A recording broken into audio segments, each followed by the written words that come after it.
आज जो बड़ा सियासी भूचाल आया, तेजिंदर बग्गा की गिरफ्तारी हुई और उसके बाद जितना घटनाक्रम हुआ उस पर चर्चा करने के लिए, बात करने के लिए हमारे साथ तेजिंदर बग्गा की माताजी कंवलजीत कौर बग्गा जुड़ रही हैं। कंवलजीत जी, बहुत बहुत स्वागत आपका टाइम्स नाउ नव भारत पर। जी माताजी, एक तो अभी आपका बेटा वापस आ रहा है या आ गया है रास्ते में, उसको लेकर क्या जानकारी है? बात हुई है तेजिंदर से? जी, मेरी बात नहीं हुई अभी। अच्छा, और आपको ये जानकारी तो है कि वो वापस आ रहा है? जी ठीक है। आज सुबह क्या हुआ उसके बारे में थोड़ा बताएंगी दर्शकों को, पूरा घटनाक्रम क्या हुआ? जी, एक्चुअल मैं दिल्ली में नहीं हूँ, मैं बिहार में आई हुई हूँ। और मुझे सुबह फोन आया कि करीब 7 के आसपास नियर अबाउट कुछ आए हैं सिविल कोर्ट में हमारे घर में। उन्होंने तेजिंदर को घसीट के लेके गए हैं। उसने उनसे रिक्वेस्ट करी है कि मुझे पगड़ी पहन लेने दीजिए, वो भी नहीं उन्होंने पहनने दी। ठीक है। और उसके बाद उसके पापा ने वीडियो बनाने की कोशिश करी है कि वीडियो बना के मुझे कंसल्ट करे कि भाई क्या हुआ है, घर में ऐसा क्या हो गया, क्योंकि मैं घर मौजूद थी और वो अकेले थे। उन्होंने तेजिंदर के पापा के मुंह पे पंच किया, मारा, और उसके बाद उनसे फोन भी छीन लिया ताकि वो कुछ भी करे, वो उनकी वीडियो बना के बाहर तक ना जा पाए, उनकी हर गुंडागर्दी छिप जाए। ठीक है। तो आज उनका फिर मुझे फोन आया कि इस तरीके से तेजिंदर को ले गए हैं। बाकी टीवी के माध्यम से मुझे पता चला, लेकिन कुछ चीजें मुझे ये पता लग रही हैं कि ये प्रेस कॉन्फ्रेंस करके आम आदमी वाले कह रहे हैं कि बीजेपी वाले गुंडे हैं, ये है वो है। ठीक है, बीजेपी वाले गुंडे हैं। तेजिंदर, ये केजरीवाल तो प्रधानमंत्री जी को भी कुछ अपशब्द कहने में 1 मिनट नहीं लगाता, वो तो बहुत सभ्य है। अपनी आर्मी पे सवाल उठाते हैं, वो भी बहुत सभ्य हैं।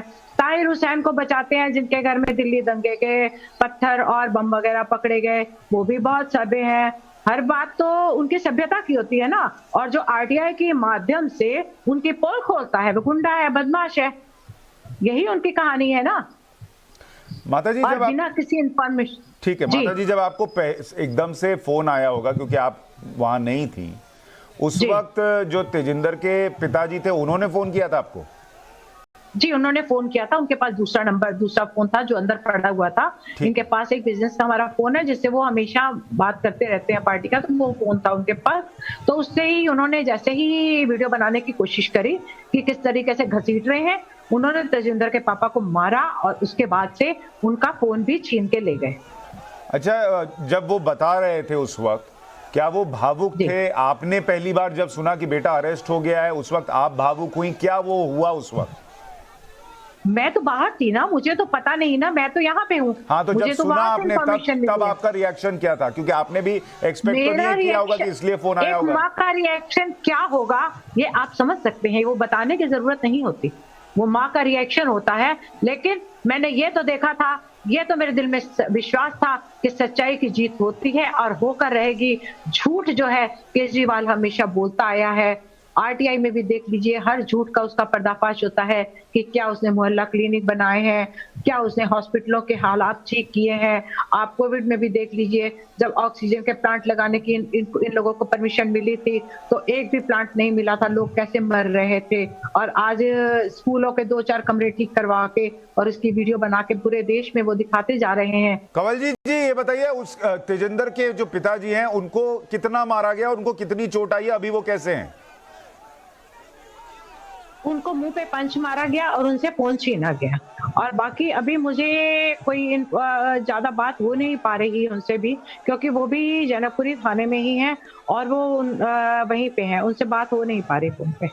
अच्छा, जो तेजिंदर ने कहा था, आपने भी सुना होगा, कहा जा रहा है कि उन्होंने केजरीवाल को मारने की धमकी दी थी। आपको नहीं लगता उन पर मामला बनता है? उन्होंने कोई मारने की धमकी नहीं दी। अगर कश्मीर फाइल के ऊपर वो हंस रहे हैं, तो अगर इन्होंने कहा है कि आप किसी के खून पे हंस रहे हो, 1947 के बाद का ये सबसे बड़ा नरसंहार हुआ है कश्मीर का, उस पे आप हंस रहे हो, तो आप उस पे माफी मांगो। और अगर जब तक आप माफी नहीं मांगोगे, हमारे प्रदर्शन होते रहेंगे और भारतीय जनता पार्टी का कार्यकर्ता आपको चैन से जीने नहीं दिया जाएगा, चैन से जीने नहीं देगा। तो क्या ये मारने की धमकी है?